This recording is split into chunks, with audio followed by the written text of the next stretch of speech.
Tuliangalia kwa nini tunaumizwa na uchungu kutufuatilia. Alafu wiki iliyopita tukaangalia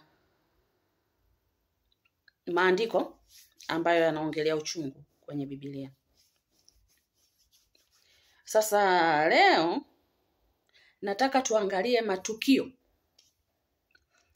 ambayo yanaweza yakasababisha mtu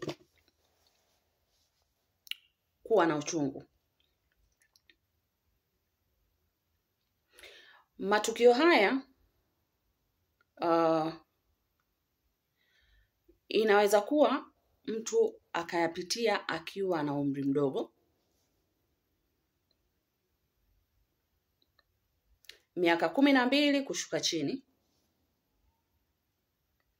ule muda umri ambao mtu ndio ameanza kujitambua.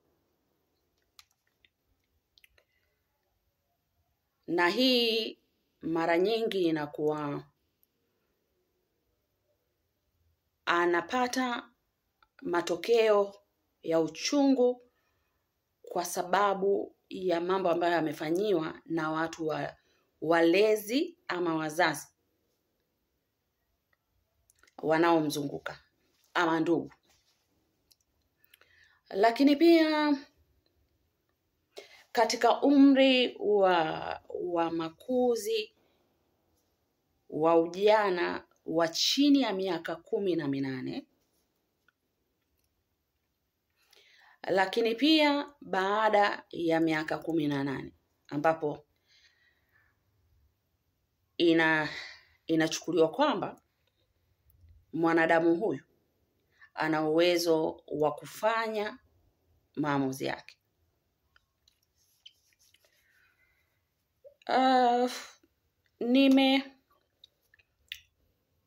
Nimegawa hii kwenye mafungu kama 4 5 hivi.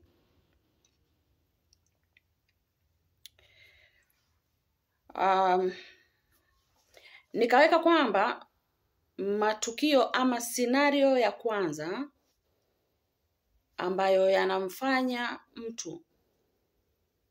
yanamsababisha mtu kupata uchungu kutoka kwa wazazi ama walezi wanaomlea. Halafu ya pili nikaweka kutokana na yani scenarios ama matukio yanayosababisha uchungu kutoka kwa ndugu.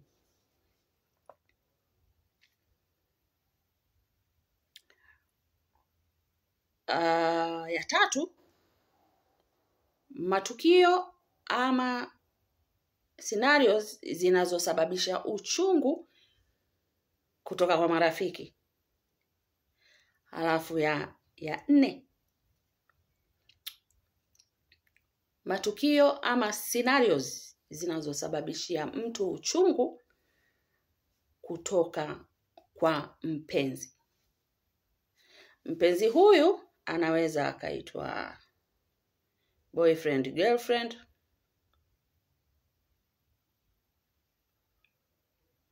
Mpenzi huyu anaweza akaitwa mchumba.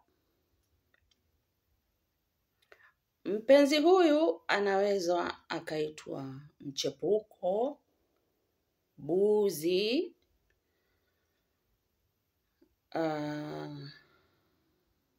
mpenzi huyu anaweza akaitwa mwenzi, nikimaanisha mume ama mke. Nataka tuanzie katika hili kundi la mwisho la uchungu unaosababishwa na wapenzi, kwa sababu ni sehemu ndogo tu, sehemu ndogo sana. Kuna mahali nilikwambia mpaka mtu afikie kuumizwa na mapenzi ni mwendelezo wa vitu vingi, ama pia kwa sababu ya historia yake ya nyuma. Lakini watu kuumizwa na mapenzi wanaumia sana, alafu wakipata mtu anayeweza kumheal, yani mpenzi anambadala. Ndio maana nilisema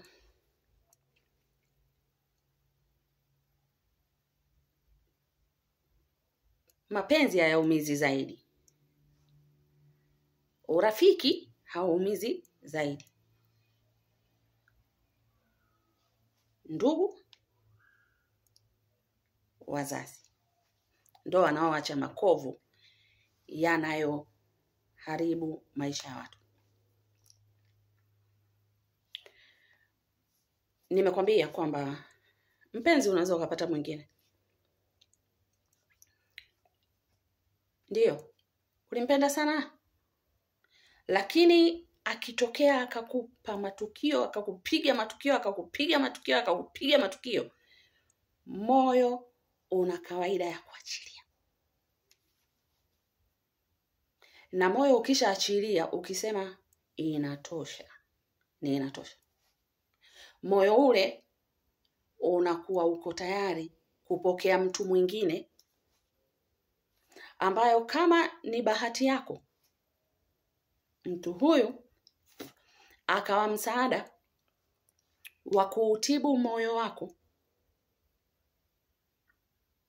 kama atakuchukulia vizuri, atakupenda, atakuheshimu, atakujali, unasahau kabisa kama uliumizwa.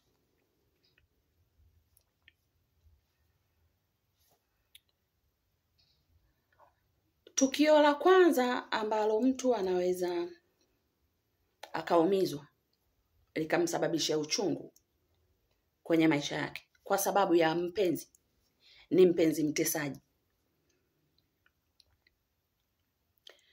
Mpenzi mtesaji hana jema.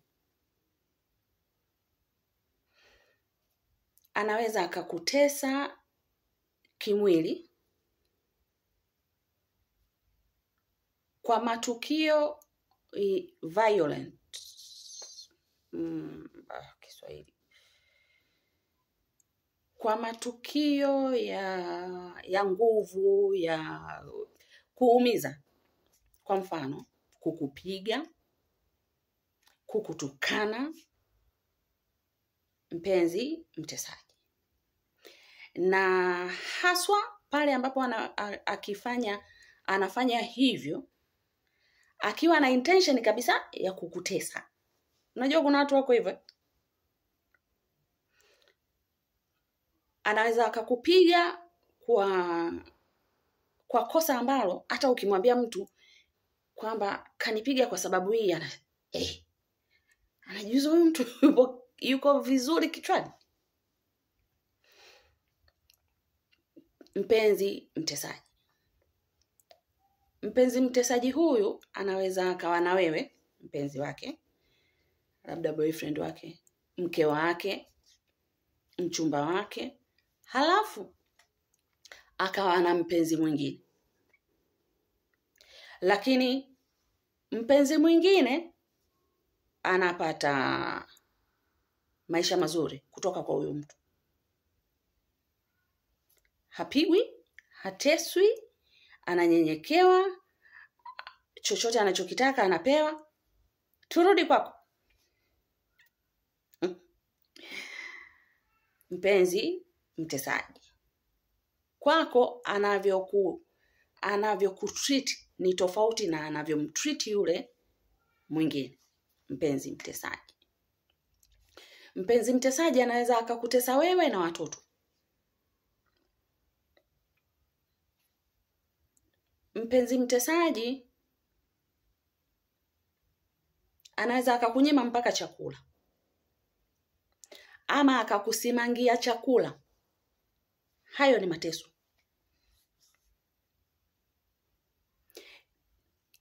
Fikiria chochote kile ambacho mpenzi mtesaji anaweza akakifanya. Yani nafikiri nilivyoelezea hivyo umeanza kupata picha. Mpenzi wangu yukoje, ni mtesaji ama la? Ama wewe mwenyewe ni mtesaji ama la?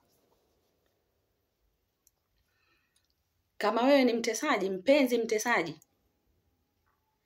kumbuka kwamba haumkomoi yule mtu,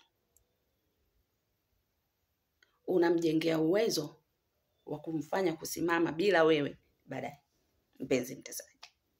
Halafu kuna huyu mpenzi ambaye ni mpenzi mlaghai. Mwanzo wa mapenzi yenu alikuaminisha vitu ambavyo sio yeye.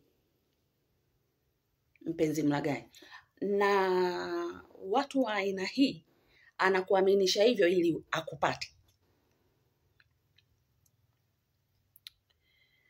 Nina nyumba 2, nina mashamba 6, mimi nimesoma, nina PhD, nimefika chuo, mimi nilifaulu.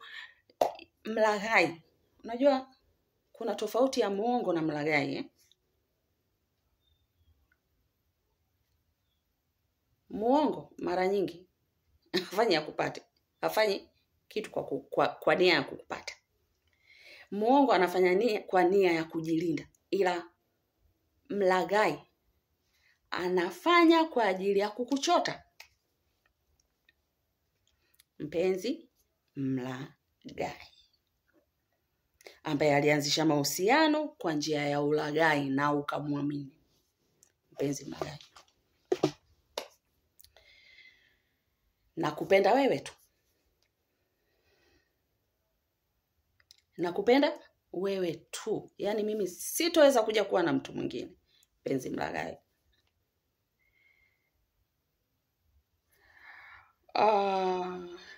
Nakupenda, kumbe anakutamani. Ni vitu viwili tofauti. Anakuambia anakupenda, kumbe lengo lake ama hisia zake ni za kukutamani tu. Hakuna upendo. Mpenzi mlaghai. Na wewe kwa sababu unahitaji kupendwa,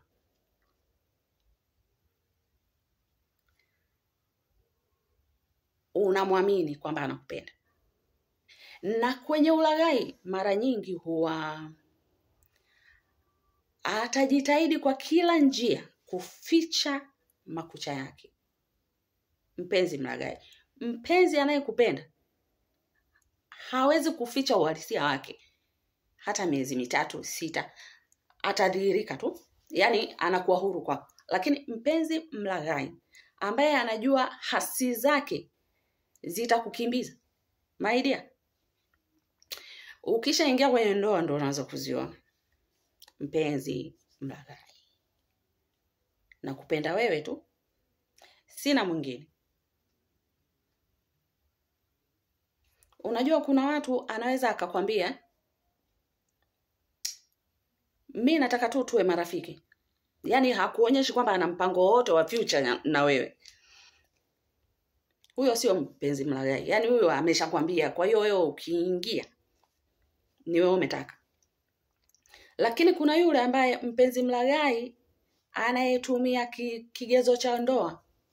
Mimi nataka tufunge ndoa.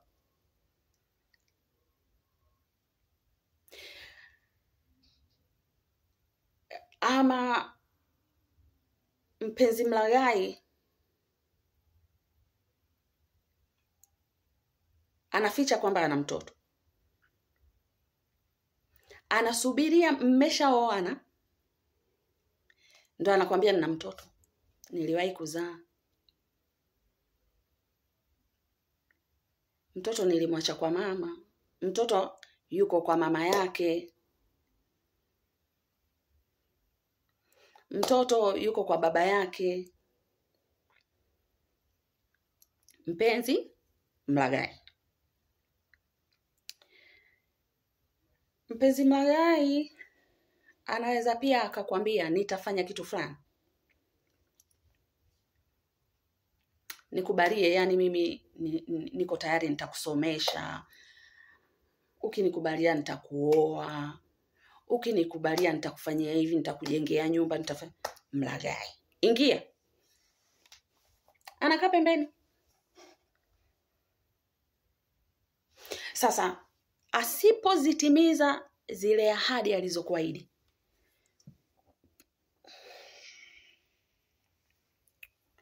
uchungu, hasira, ghadhabu, unaanza kuumia. Mpenzi mlaghai. Yanasovika, si ndio? Mtu akikusaliti, akikutesa, unatoka tu kwenye hayo mahusiano. Amekulaghai, kama unaweza kutoka, unatoka. Na wako replaceable. Unaweza ukampata mwingine ambaye ana thamani kuliko huyo ambaye amekupa uchungu kwenye moyo wako. Mpenzi mlaghai tumemaliza. Aina nyingine ya mpenzi, mpenzi msaliti. Mpenzi msaliti. Mmeanza vizuri mahusiano yenu, na unamwamini vizuri mno.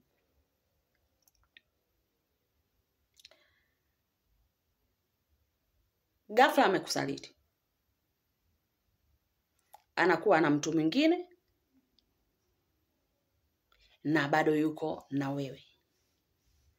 Na wakati mwingine unaweza usijue kabisa kwamba anakusaliti, kwa sababu amejiaminisha kwako kwamba wewe uko peke yako, lakini anayoyafanya nyuma ya. Sasa watu wengine, kwa sababu ulimwaminisha kwamba yuko peke yake, uko naye peke yake, kuna mtu akigundua kwamba wewe ni msaliti, haumii. Kuna wanadamu wameumbwa hivyo. Anaona kawaida tu. Mambo ya kawaida haya, mbona yanayotokea wengine? Lakini kuna mtu mwingine ndio anaona watu yakiwatokea, lakini linapokuja kumtokea yeye anashindwa kulibeba. Mpenzi msaliti. Mpenzi msaliti, mara nyingi mnapoanza mahusiano, mnakuwa mmeahidiana kwamba mtapendana wawili tu mpaka mnakufa, mtazikana. Hakuna mtu wa tatu ataingia hapo katikati. Ndio mpenzi msaliti. Lakini baadaye unashangaa kuna mtu wa tatu ama na wanne. Mtu anakushangaa, kuna ile unashangaa tu mtu anakuja anakuambia kwamba nishaoa, una mke mwenzako. Ama anakuambia kwani wewe unanizingua nini bwana? Kwani mwanaume peke yako? Mpenzi msaliti, unashangaa tu ana mtoto nje, kazaa na mwanamke mwingine kwa mwanaume. Ama kwa mwanamke, mpenzi msaliti anakuambia huyu mtoto ni wako, kumbe si wako. Mpenzi msaliti. Tumemaliza. Hayo ni maumivu ambayo mpenzi anaweza akakufanyia. Lakini pia niongeze kidogo, anaweza kwenye mambo ya kiuchumi, mliahidiana mambo fulani, akakuibia, akakutapeli, akakunyima haki zako za kiuchumi, akakudanganya kwenye mambo mengi ya kiuchumi, asikushirikishe kwenye mambo ya kiuchumi yanayohusu familia. Kuna wapenzi wengine wanafikia mpaka anakuroga, anakuendea kwa waganga, anapeleka nguo zako, anapeleka vitu vyako ambavyo kwa nia ya kukudhuru. nilikuwa naangalia YouTube, dada mmoja anasimulia ambavyo mume wake ambaye wameshaachana alichomfanyia, mpaka akala mtoto wake, akamwekea manyoka. Dada akawa anajulikana kwamba ana kansa, kumbe ana kansa. Matukio ni mengi sana. Mpenzi mtesaji, mpenzi mlaghai, mpenzi msaliti. Tumetoka kwa wapenzi. Sasa tuje kwa rafiki.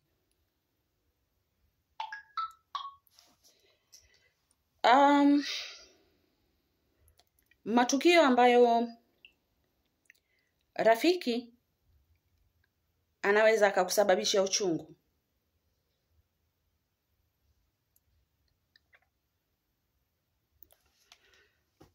Matukio ambayo rafiki anaweza akakusababisha uchungu, ama aina za marafiki wanaoweza kukusababishia uchungu. Rafiki mbea.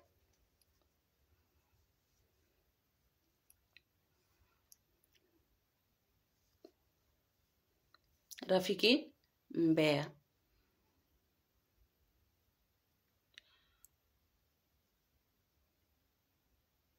Anakupenda, anakujali vizuri tu, mnashirikiana kwenye mambo mengi tu, ila hajui kutunza siri.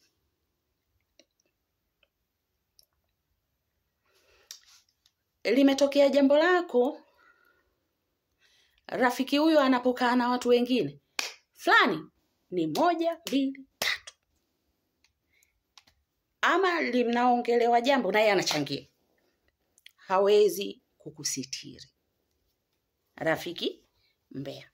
Sasa kuna watu huwa wanaumizwa na marafiki wa mbea.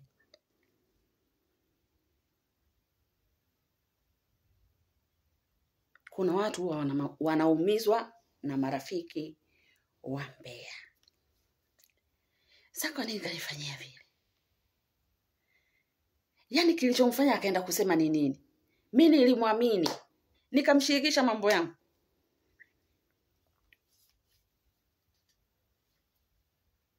Lakini tofauti na rafiki mbea, kuna rafiki msaliti pia.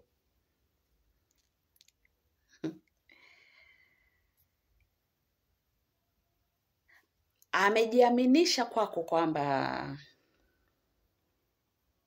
mimi ni rafiki yako. You are my best friend and I'm your best friend. We are friends of friends. Mnafanya mambo yenu, kakusaliti. Kakuzunguka. Fikiria wale marafiki ambao ametembea na mpenzi wako, rafiki msaliti. Fikiria rafiki ambaye una ugomvi na mtu mwingine. Sawa?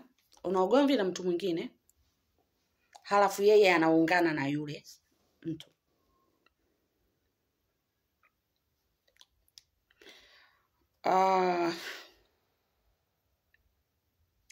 Anakusaliti. Anakuwa na urafiki na huyo mtu, anakugeuka, tayari amesha kujua mambo yako mengi, unashangaa. Rafiki.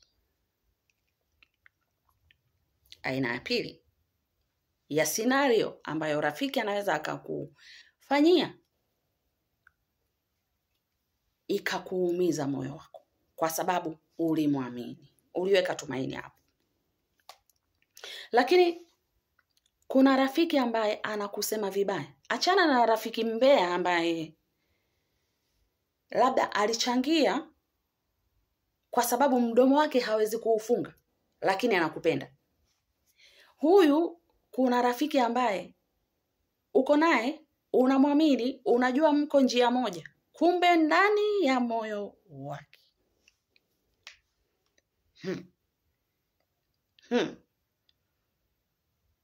kwanza anakuonea wivu, anatamani uanguke, anatamani ufeli, anatamani uumie, anatamani ufe, anatamani. Rafiki wa aina hii, watu wakikusema vibaya, na yeye atasema vibaya, atakusema vibaya tena kwa uchungu kabisa. Anajifanya sana. Rafiki,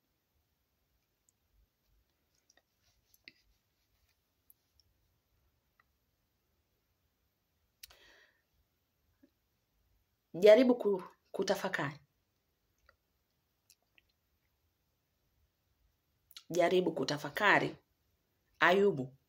Na kuna wengine, rafiki mwingine hakusemi vibaya kwa watu.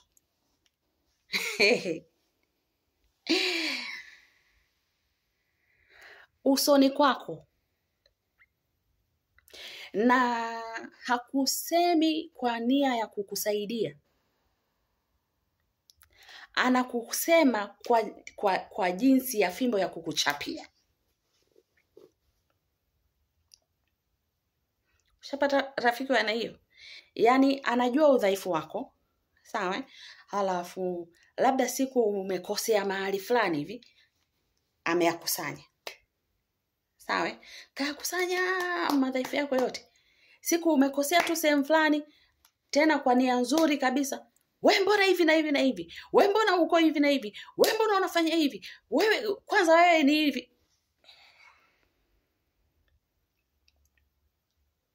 Rafiki,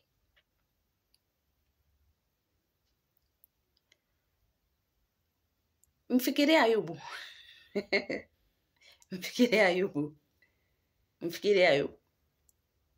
Akafikia mahali akasema, hata na nyie rafiki zangu, Elifazi, Bildadi, Sofari, tumekula sahani moja, tumefurahi pamoja.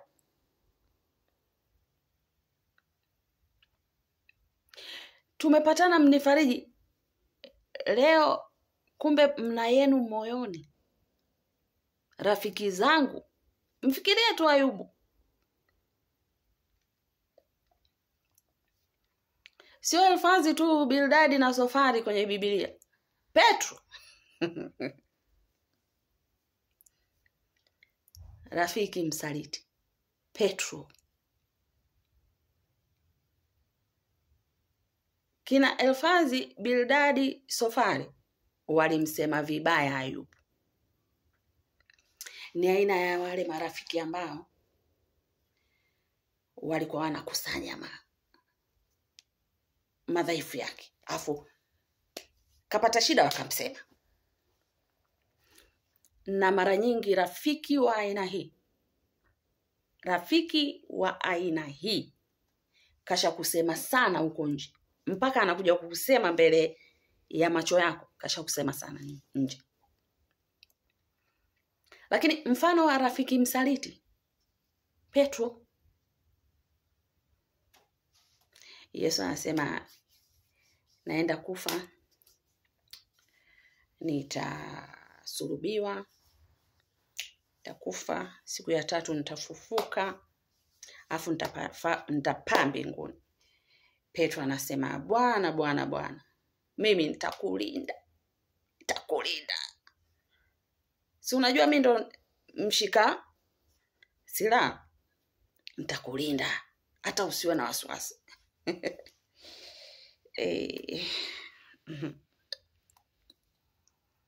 Yesu kakamatwa.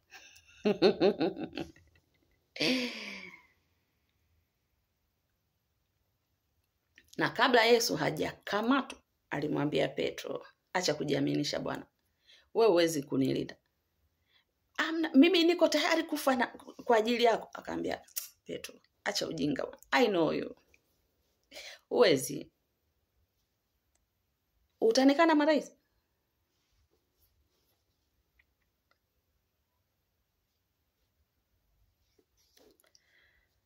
Nini kilitokea? Alimkimbia, alimsaliti, alimkana. Rafiki msaliti. Kuna matukio mengi sana kwenye Biblia ya marafiki wasaliti, ya wapenzi wasaliti, wapenzi watesaji yako. Ukisoma Biblia utapata. Tumeongelea kuhusu wapenzi, tumeongelea kuhusu marafiki. Hebu tuangalie ndugu. Kuna watu wanaumizwa na ndugu. Shangazi, mjomba, babu, baba mdogo, binamu. Wewe taja tu ndugu yoyote unayemjua wewe. Wanadamu wengi sana wamebeba machungu walioumizwa na ndugu zao.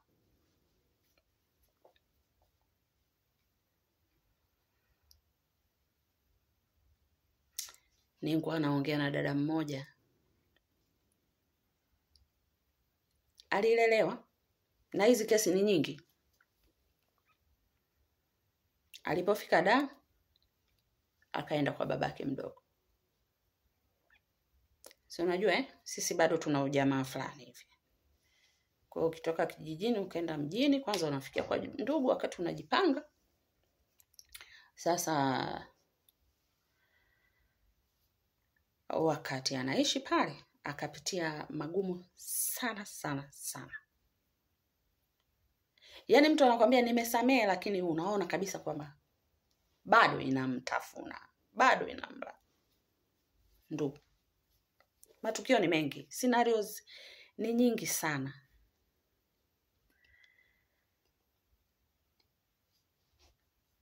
Ndugu ambaye mnagombana. Ndugu amekufanyia hivi. Napoongelea ndugu, toa wazazi.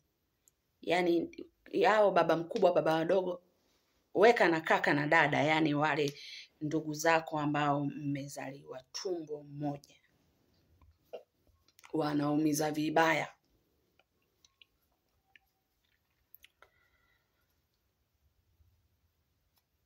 Hebu lifikirie tukio la Esau na Yakobo.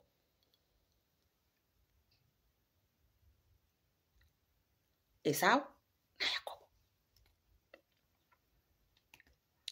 Esau anategemea kupata baraka. Yakobo kazi snatch. Yaani amemharibia future.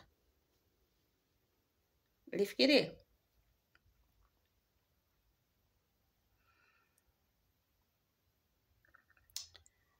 Kuna ndugu wanafanya matukio, halafu wazazi wanawatetea. Unajikuta the way ndugu yako anavyokuwa treated tofauti na wewe unavyokuwa treated. Yaani unasema kabisa, ningefanya mimi.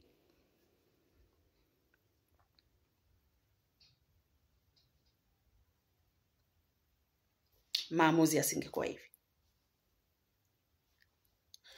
Ushafikiria mwanampotevu? Kaka yake. Kwa sababu inavyoonekana mwanampotevu yeye alikuwa mvivu.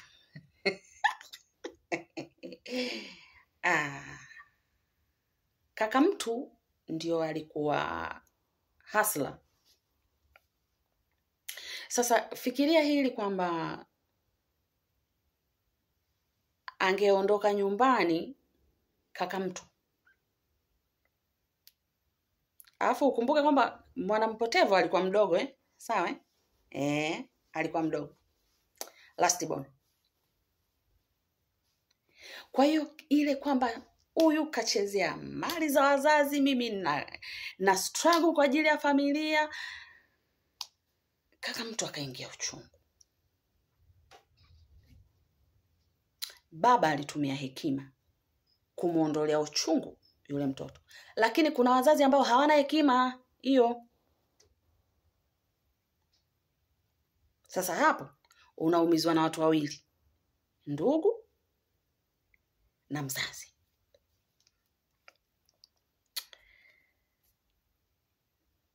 Alafu kuna ndugu ambaye ni mchokozi.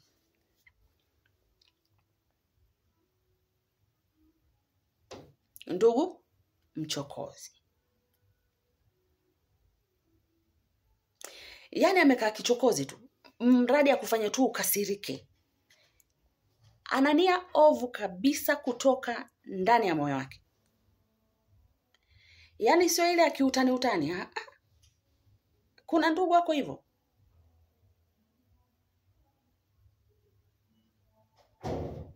Unajikuta ndugu yule anakuingizia maumivu moyoni mwako yanayosababisha uchungu.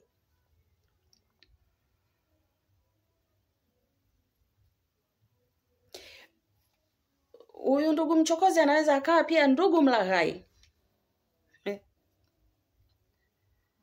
Yakobo anamwambia Esau, una njaa? Niuzie urithi wako. Wewe si ndo mzaliwa wa kwanza?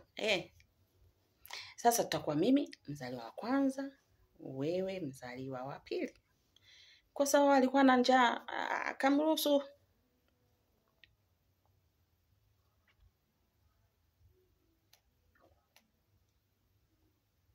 Kugombana kwa ndugu huwa mara nyingi kunaleta matatizo, kunaleta uchungu, kwa sababu Esau alimwapia Yakobo kwamba lazima nimuue. Unajua mpaka mtu afikie kusema fulani lazima nimuue, ni uchungu wa kiwango cha juu sana ameumia.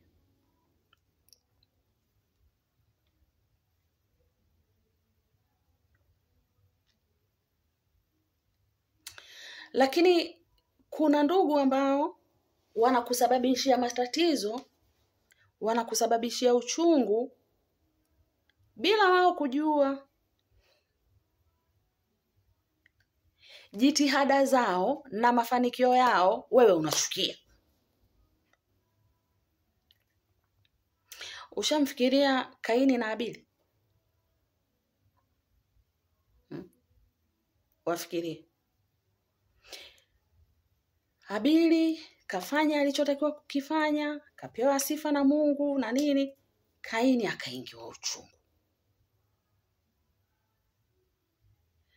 Lakini hata sasa wapo watu anapata uchungu kwa sababu ndugu yake anafanikiwa kuliko yeye, kwa sababu ndugu yake ana kibali kuliko yeye, kwa sababu ndugu yake anainuliwa kuliko yeye.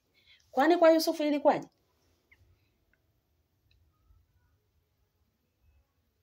Kwa Daudi ilikuwaje?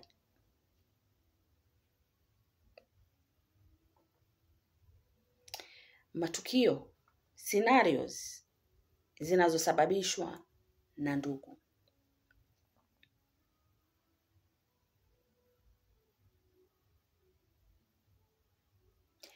Kuna ndugu anaweza akakuumiza kwa jinsi ya kiuchumi, kwa jinsi ya mahusiano, akamchukua mpenzi wako, ama tu ile yeye amefanikiwa, ama magomvi ambayo hayana hata sababu. Scenarios zinazosababishwa na ndugu. Lakini tuje kwenye kubwa kuliko. Kwenye ndugu hapo labda niongezee na acha hii. Kuna maumivu unayoyapata kutokana na watu wa juu kabla sijaja kwa wazazi. Watu wa juu yako, wenye mamlaka.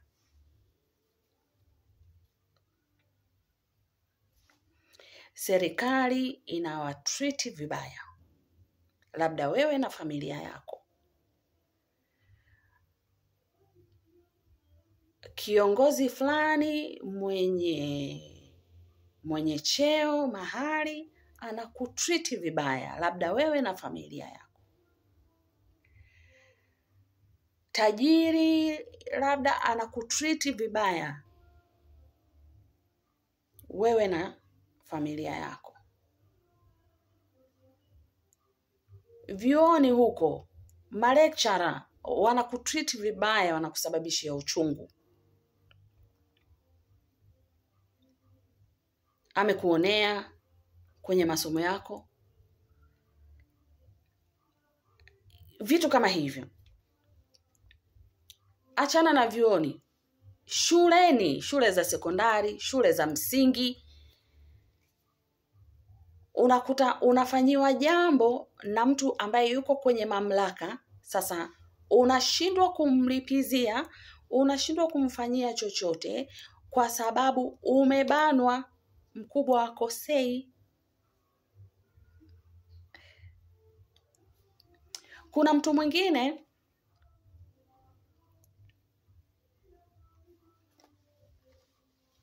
labda amezaliwa katika familia maskini, alafu familia yao ikawa inapitia labda kuchekwa, kudharauliwa na watu wenye mali zao na nini. Ile inamjengea mtoto kuchukia umasikini, lakini kuwa na uchungu. Mtu wa aina hii ukija kumpa madaraka, atazichuma bana. Mimi nilipitia shida bwana, sikubali mimi wala uzao wangu upitie shida. Kwa hiyo unaweza ukakuta kuna kiongozi ambaye anachuma kwa sababu ana uchungu wa alivyodharauliwa, alivyoona wazazi wake wanadharauliwa alipokuwa mdogo. Uchungu ambao unatoka kwenye mamlaka na walio nacho kuliko wewe. Mimi nakupa scenarios tu ambazo zitakusaidia wewe kujichunguza na kujua wapi uko vizuri, wapi unakosea, wapi umeumizwa hivyo.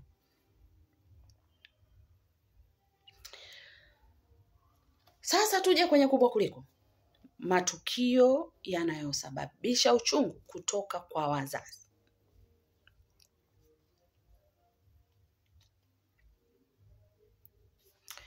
Kuna bond ambayo Mungu ameiweka kati ya mzazi na mtoto.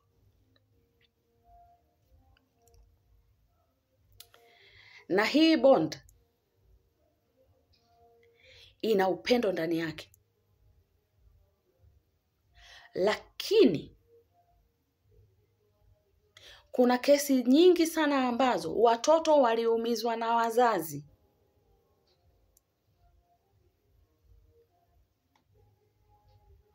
Inawala ndani kwa ndani. Na hii ni kitu ambayo, unajua, mpenzi unaweza ukamreplace.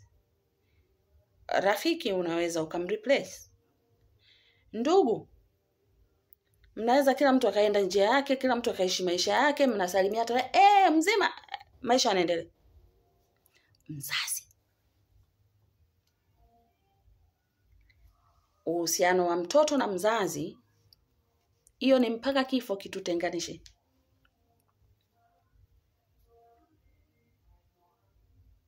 Halafu kwa jinsi ambavyo tunalelewa, huwezi ukamwambia mzazi umenikosea mahali fulani. Mwafrika gani? Ni wachache sana.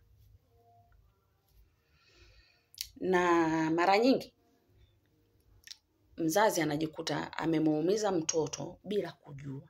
Akijua anafanya kwa upendo, akijua anamsahihisha mtoto, lakini wakati mwingine asijue kwamba anakosea.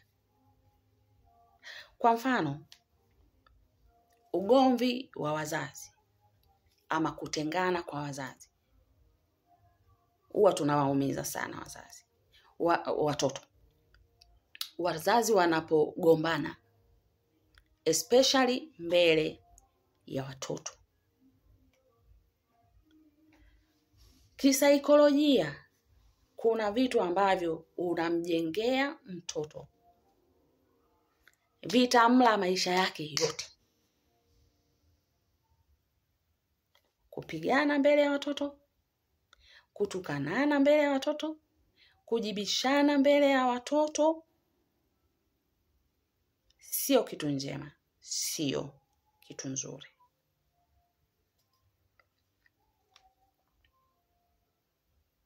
Kuna wazazi ambao wakizidisha sana magomvi, watoto wanafikia si bora watengane hawa. Yaani mtoto anaona bora baba akae kwake, mama akae kwake, ili tu wasiniumize na magomvi yao. Maumivu ama machungu tunayoweza kupata kutoka kwa wazazi wetu wanapogombana ama wanapotengana.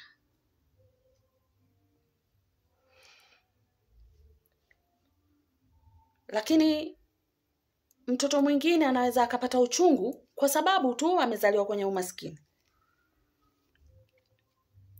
Hivi, mbona familia ya baba mkubwa wameendelea hivi? Mbona familia ya shangazi wameendelea hivi? Mbona familia ya mjomba wameendelea hivi? Wazazi wangu ni wavivu, hawana akili, hawana maarifa. Anajikuta tu uchungu ule kila siku. Kesho hawajui, hana uhakika wazazi watatulisha ama watulishi. Anakaa kwenye nyumba mbaya, akiona watoto wenzake wanavyoenjoy maisha mazuri, anajikuta tu. Yaani wazazi tu kwa maskini, mtoto anachukia. Anaona kama ni laana fulani. Utajuaje ameumia? Ngoja azipate. Ngoja azipate. Arudi nyumbani. Arudi nyumbani. Walishindwa kutafuta. Yaani mimi niteseke nijinyime. Situmi hela nyumbani, sirudi kusalimia. Wapo watu wenye uchungu kisa tu wazazi wao walikosa uchumi mzuri.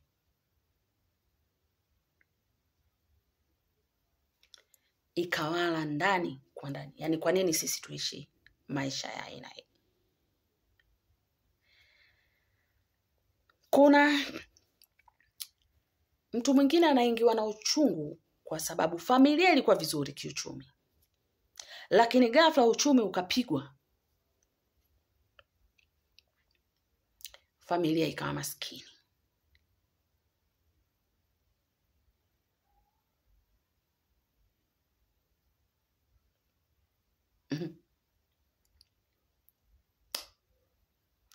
Mtu anaingiwa tu na uchungu. Sasa kwa nini? Yaani wazazi wangu wameshindwaje yani? Walikuwa wananipeleka kwenye shule nzuri, sasa hivi naenda kwenye shule mbaya. Walikuwa wanani treat hivi, sasa hivi wanani treat vibaya. Na si unajua wazazi wakiwa kwenye maisha fulani hivi mazuri, wakashuka kiuchumi, wanakuwa na mafrustration na stress. Sasa sikiliza wewe mtoto. Sijui unaenda na mambo yako, anaona kama unampigia kelele. Kuna mtu anasema, niliona clip fulani. Watoto wamekuja wanapiga kelele, alafu baba mtu kasimama mlangoni. Kwa hiyo wanakuja kila anayepita pa. Alafu mtu ameandika, madeni na kelele havipatani. Kwa hiyo sasa ukute mzazi ana mastress yake, ana madeni yake, ana nini. Wewe tena unakuja kumsumbua na mikelele yako, wakati ushaambiwa madeni na makelele havipatani. Unaona kama mzazi hakupendi. Lakini Kuna watu wengine wanaumizwa na wazazi kwa sababu mzazi hakumlinda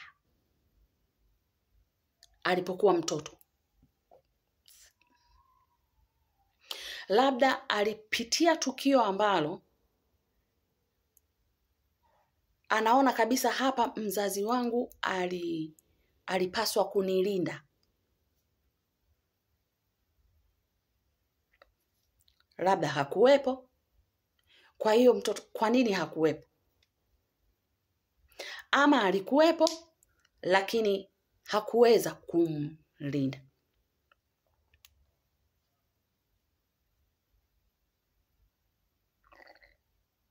Katika kulinda hapo,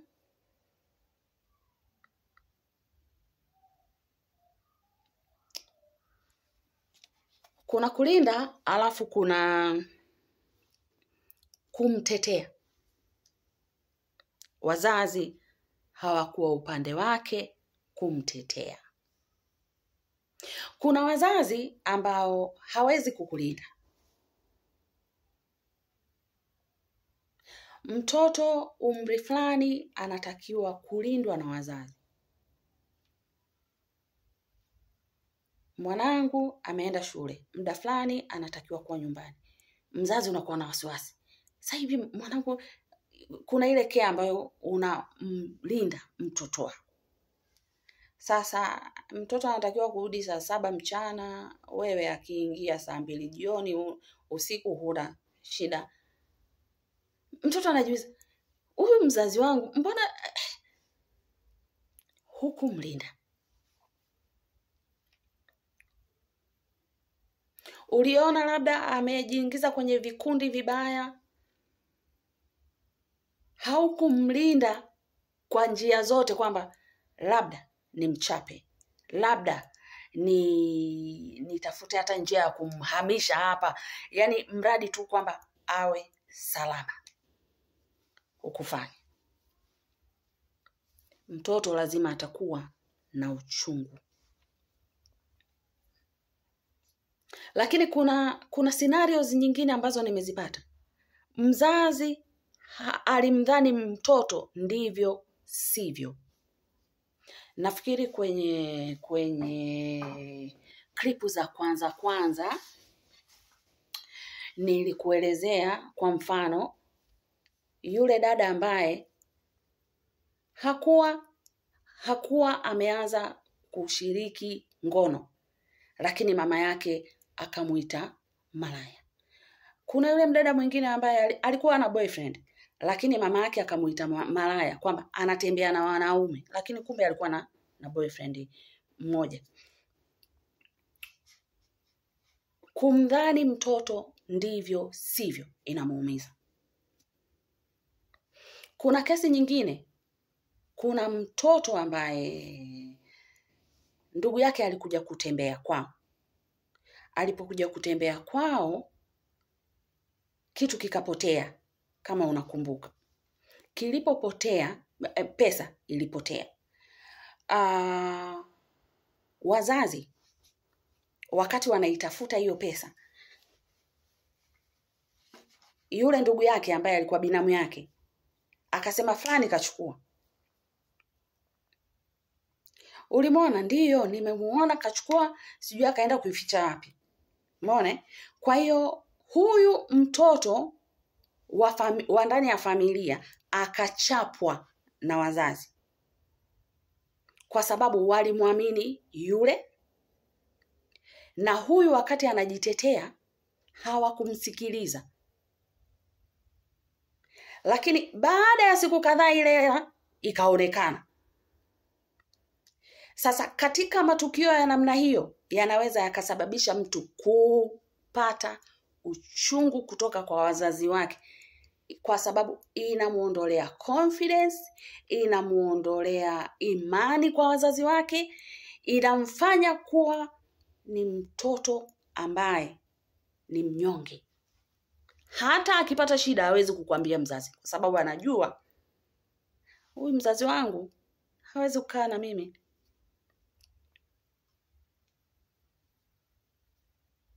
Kwa hiyo mzazi, kuwa makini kwa unachomdhani mtoto. Unaweza ukampa adhabu kubwa, kumbe hakustahili, kwa sababu tu ulimdhani ndivyo sivyo. Lakini kuna watoto ambao wanaumizwa na wazazi kwa sababu wazazi walikosa muda wa kuwa na watoto wao.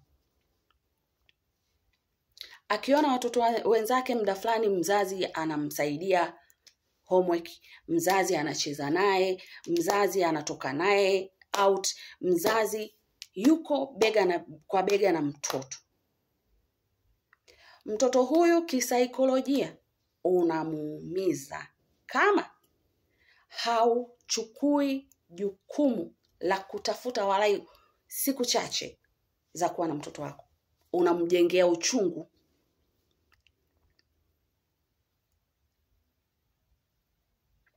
Ndiyo, maisha ni mchaka. Lakini katika mchaka huo tafuta muda kwa watoto wako, ili baadaye usije ukasema watoto wa siku hizi. Sio watoto wa siku hizi, watoto wa wazazi sisi. Pata muda na mtoto. Kuna watoto ambao mzazi hakumhudumia, labda kwa sababu alikuwa na uwezo mdogo. Kuna kesi ya dada mmoja, nafikiri nikikuelezea hii kesi utanielewa zaidi. Huyu dada mama yake alikuwa house girl. Akamzaa. Alipomzaa akamwacha kwa bibi yake, akaendelea kwenda kutafuta maisha.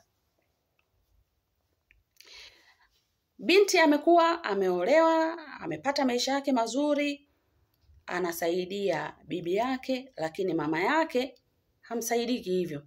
Ukiuliza, mimi namsaidia bibi yangu. Huyu hata akunilea, mamangu hajanilea, kwa hiyo namsaidia bibi. Aliumizwa na kwa sababu mama hakumhudumia, mama hakuwepo wakati anakuwa. Scenarios, na kuelezea tu matukio. Kuna watoto ambao labda mmezaliwa 2 watatu, kuna mwingine unaona anapendelewa nafasi, kuna mwingine wewe hupewi nafasi kwa wazazi. Nafasi mbalimbali za kujieleza, za hata kutumwa. Kwa nini mama anamtuma fulani tu? Au hata kimawasiliano unaweza kuna klipu niliona, watoto wamempigia mama yao, wako 3. Wamempigia mama yao wote kwa wakati mmoja. Alafu wakasubiri waone atampigia nani. Mama akaanza kumpigia wa pili. Kwa hiyo kila mmoja akaanza kuuliza, mama, kwa nini umempigia huyu? Lakini ali reason vizuri, na wao wali reason vizuri kwamba ni kweli. Sasa unakuta kuna mwingine kwa sababu hapewi nafasi, anaona kama hathaminiwi, anaingia uchungu.